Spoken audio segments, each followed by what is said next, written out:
नमस्कार। मैं कपिल एक बार फिर आपके साथ यानी आपके सामने हूं।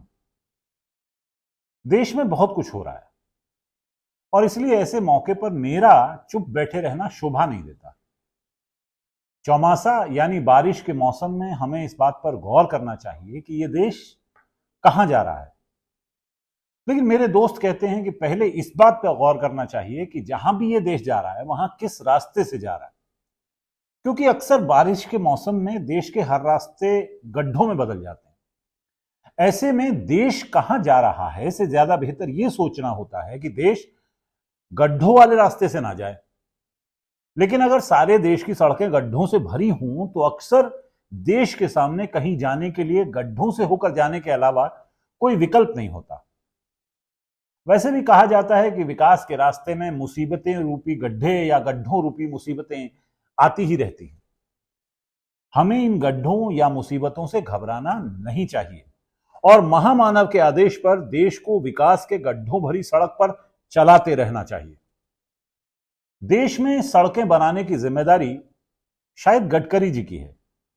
अब गडकरी जी के सरनेम के पहले दो शब्द और गड्ढे के पहले दो शब्द आपस में बहुत मिलते जुलते से हैं, इसलिए कभी कभी यह कंफ्यूजन होना लाजमी है कि सड़कों पर गड्ढे इसलिए होते हैं क्योंकि उनका नाम गडकरी है, या फिर इनका नाम गडकरी इसलिए रखा गया ताकि सड़कों पर गड्ढे होते रहें। हो सकता है कि इनका नाम असल में नितिन गड्ढाकरी हो, जिसको बाद में रद्दो बदल करके गडकरी कर दिया गया हो। खैर, यह गहन जांच का विषय है और अभी हम इस गहन जांच के मूड में नहीं हैं। महामानव विदेश यात्राओं से लौट चुके हैं और शायद अब अन्य विदेश यात्राओं पर जाने की योजना बना रहे हैं। कुछ देश अभी बाकी हैं जहां उन्हें जाना है, उन देशों में जहां गड्ढे नहीं होते या कम से कम इतने नहीं होते जितने अपने देश में होते हैं। हमारे देश में किसी जमाने में गड्ढों की समस्या थी, अब नहीं है, क्योंकि एक्स्ट्रा 2AB वाले हमारे महामानव विश्वगुरु ने देश की सड़कें स्पेस टेक्नोलॉजी से बनवाना शुरू कर दिया है। हमने रोड बनाने में स्पेस टेक्नोलॉजी का उपयोग किया। स्पेस टेक्नोलॉजी से फोटोग्राफी होती है, मॉनिटरिंग होती है। जब से भारत की रोड्स स्पेस टेक्नोलॉजी से बनना शुरू हुई, पूरे ब्रह्मांड की आंखें खुली की खुली रह गई। ऐसी सड़कें बनी हैं स्पेस टेक्नोलॉजी से कि क्या कहिए। अब तो हो सकता है कि महामानव को G7, G8 और T40 में न्योता मिल ही जाए।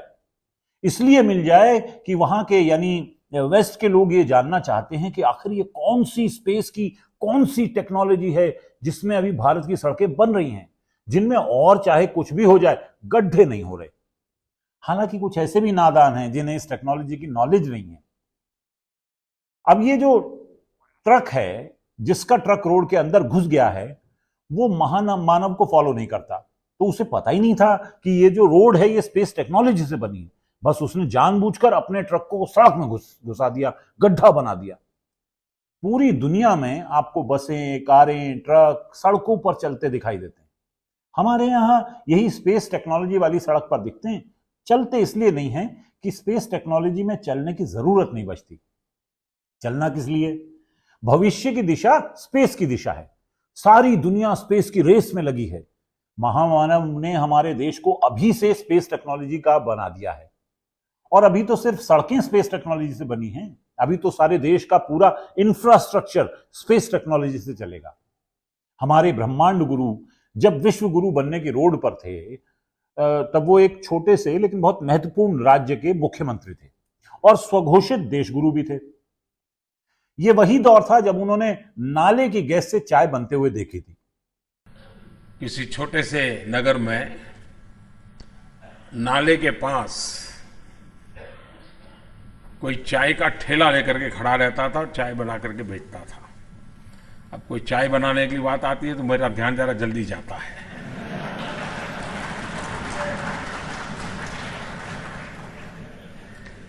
और वहीं पर एक नाली, गंदी नाली जाती थी। अब इसके दिमाग में कोई विचार आया,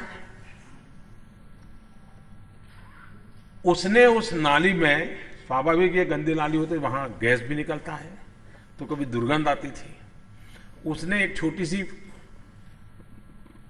बर्तन को उल्टा करके उसमें छेद करके एक पाइप डाल दी और जो गटर से गैस निकलता था वो पाइपलाइन से उसके अपने चाय के ठेले में ले लिया और वो चाय बनाने के लिए उसी गैस का उपयोग कर करके चाय बनाता था। सिंपल सी टेक्नोलॉजी। ये वही दौर था जब हमारे वर्तमान ब्रह्मांड गुरु ने किसी को नाले की गैस ट्रक के बड़े वाले टायर में भरकर उसे एक जगह से दूसरी जगह ले जाते हुए देखा था। आप महामानव की इन उपलब्धियों पर गौर नहीं करते और फिर विपक्षी ताने भी मारते हैं कि देश में कोई नया आविष्कार नहीं हो रहा। अरे महामानव के मुंह से निकली एक एक बात एक एक नया आविष्कार है, और आविष्कार नहीं है तो खोज तो कम से कम मान ही लीजिए इसको। अब इस पर विपक्षियों और तथाकथित प्रगतिशीलों की तरह कोई विवाद मत खड़ा करिए, वे नॉन बायोलॉजिकल हैं।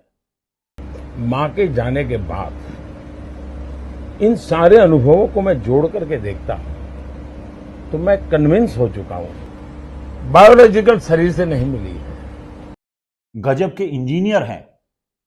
इसका पानी का बहाव किस तरफ जाएगा, निकलेगा पानी तो सर वो नीचे से हम ले जाके मंदाकिनी की साइड में निकल जाएगा, ढलान की साइड में, तो वो पानी तो नीचे को उसमें जो भी बर्फ निकलेगा वो सर निकलेगा, वो वहाँ यहाँ जो बर्फ जो बर्फ भर जाने वाला है एकदम भरेगा। शानदार इतिहासकार हैं।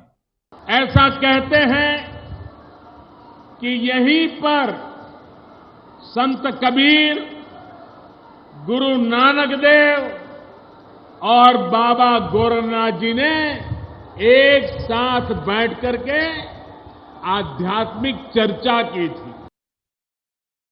महान गणितज्ञ हैं, अभूतपूर्व युद्ध रणनीतिकार हैं। लेकिन मैंने कहा इतने क्लाउड है, बारिश हो रही है, तो एक बेनिफिट है कि हम राडार से बच सकते हैं। अभी महिसागर नदी पर एक पुल टूट गया। महामानव पहले ही हमें बता चुके हैं कि पुल टूटना एक्ट ऑफ फ्रॉड होता है, लेकिन मेरा ख्याल है कि ऐसे एक्ट ऑफ फ्रॉड सिर्फ उन राज्यों में होते हैं जहां भाजपा की सरकार नहीं होती या जिन सरकारों पर महामानव का वरद हस्त नहीं होता।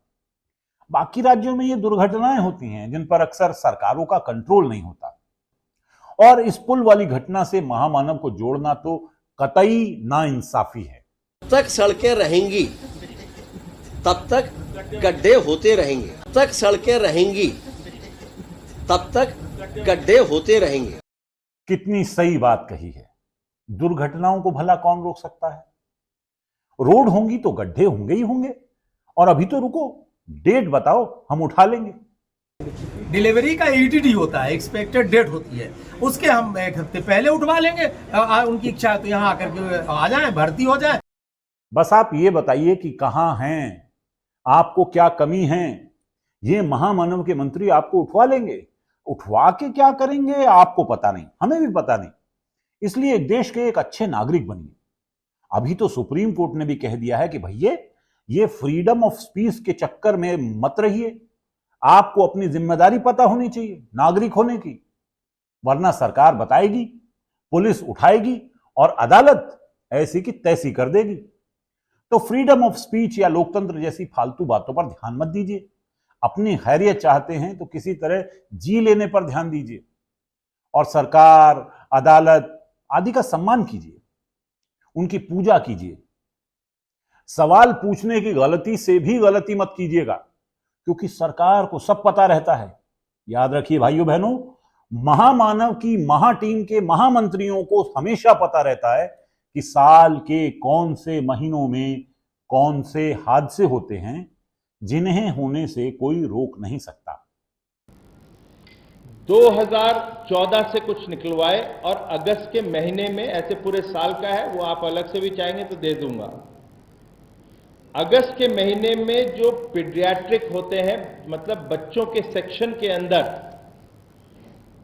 जो मौतें हुई 2014, 15, 16 के अंदर, जो एवरेज प्रतिदिन साल का भी है, वो इस कॉलेज के अंदर, बीआरडी अस्पताल के अंदर कोई 17-18 प्रतिदिन निकलता है। मेडिकल कॉलेज कहीं भी देश भर में भी होएगा तो वो लास्ट स्टेजेस में ही आते हैं, तो इसलिए आते हैं। और ये कारण भी है, जो डेथ्स के दिखते भी हैं वो कहीं भी, खाली बीआरडी नहीं होएगा, किसी भी कॉलेज में आप जाएंगे, मेडिकल कॉलेज में, तो आपको यही आंकड़े इस तरह से एक ट्रेंड दिखेगा। ये जो परमात्मा से सीधा कनेक्शन है नॉन बायोलॉजिकल महामानव का, उसी का नतीजा है कि इन्हें पता चल जाता है कि एक्सीडेंट तो होते रहेंगे, बच्चे तो मरते रहेंगे, गड्ढे तो होते रहेंगे, इन हादसों को कोई रोक नहीं सकता। हां, महामानव चाहे तो रोक सकते हैं, लेकिन भाई महामानव क्यों चाहेंगे भला? तुमने ऐसा कौन सा काम किया है कि महामानव इन हादसों को रोक सके? अरे इससे याद आया, एक नए वाले हैं बागेश्वर बाबा, जिनके हाथ में ही उनका मोबाइल है और वो उससे सीधे ईश्वर से संपर्क साधते हैं। हालांकि हादसों के बारे में वो भी नहीं बताते, सिर्फ व्यक्तिगत बातचीत करते हैं ईश्वर से, जैसे बच्चा कब पैदा होगा, नौकरी कब लगेगी टाइप सवालों के जवाब सीधे ईश्वर से पूछते हैं। हालांकि उन्होंने सरकार को यह ऑफर भी दिया था कि उनकी सेवाएं ले ले, लेकिन जिस देश में खुद प्रधानमंत्री का परमात्मा से सीधे कनेक्शन हो, वो इन छुटभइये बाबाओं की सेवा क्यों लेने लगे?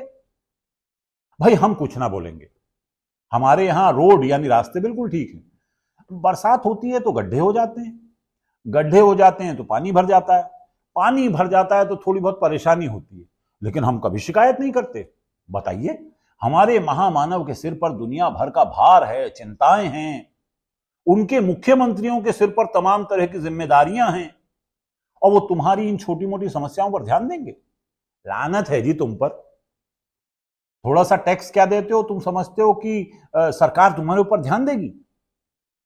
अरे तुम्हारी जितनी तनख्वाह होती है ना, महीने की नहीं बे, साल की, उतने में तो महामानव का आधे समय का खाना होता है, और तुम्हें लगता है कि तुम टैक्स देते हो तो तुमने सरकार को खरीद लिया है? चुप रहो, शांत रहो, ज्यादा चू चपड़ मत करो। हमारे एक दोस्त कहने लगे कि भाई जरा तेज बारिश होती है तो लाइट कट जाती है, हमने फौरन मुंह पकड़ लिया। बताओ, इस बात का शुक्रगुजार होने की जगह कि लाइट आती है, वो इंसान इस बात की शिकायत कर रहा है कि लाइट कट जाती है। ये प्रगतिशीलों की यही सबसे बड़ी समस्या है, जब देखो शिकायत करेंगे। अरे लोग मर रहे हैं, लड़कियों का बलात्कार हो रहा है, अरबों के घोटाले हो रहे हैं, महंगाई बढ़ रही है, इनकी शिकायतें कभी खत्म ही नहीं होती।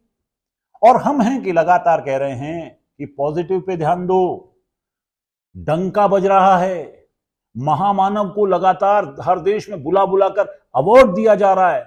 ये सब कोई सस्ता सौदा नहीं होता, सहना पड़ता है भाई, समझे?